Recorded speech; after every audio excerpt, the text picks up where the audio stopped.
Hello नमस्कार. आता सध्या हळदी कुंकू सुरू आहे. तर हळदी कुंकूला गेल्यावर स्वयंपाक मात्र उशिरा होतो आणि हळदी कुंकावरून यायला उशीरच होतो. त्यानंतर घरी आले आणि बाकीची कामं आवरायला घेतली. पटकन साडी वगैरे चेंज करून घेतली आणि स्वयंपाकाला लागले. इथे बनवते मी पनीर आणि मटारची सुकी भाजी, की जी मुलांना खूप आवडते. इथे कांदा वगैरे चिरून घेतला. पनीर मी कालच बनवून ठेवलं होतं घरीच आणि तेच असं छान कुचकरून घेतलं आणि त्याची मस्त अशी सुकी भाजी बनवून घेतली. त्यानंतर हा दुसऱ्या दिवशीचा व्हिडिओ आहे. दुसऱ्या दिवशी होती रुद्रची गॅदरिंग. त्याच्यासाठी आम्ही निघालो होतो सगळं तयार करून आणि त्याच्यासाठी थोडासा खाऊसुद्धा घेतला होता. इथे काव्या बघा किती एक्सायटेड आहे दादाचा डान्स बघण्यासाठी. इथे आम्ही येऊन पोचलो जिथे तिचा डान्स होता त्या ठिकाणी. इथे सगळे बरेचसे त्याचे मित्र वगैरे सुद्धा आधीच येऊन पोहोचले होते. आम्ही सुद्धा अगदी थोडं वेळेवरच आलो होतो. त्यानंतर सगळ्यांची डान्स वगैरे इथं सुरू झाली, कार्यक्रमाला सुरुवात झाली.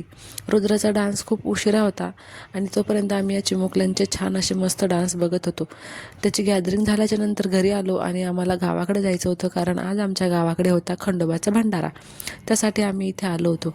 तर इथे जेवण करून दर्शन वगैरे करून घेतलं आणि त्यानंतर आम्ही निघालो घरी जायला. आणि काव्याला इथे चालायला खूप मजा वाटत होती. आता थोडासा घसा बसलेला आहे त्यामुळे माझा आवाज असा वेगळा येतोय. आता भेटूया पुढच्या व्हिडिओमध्ये. तोपर्यंत बाय.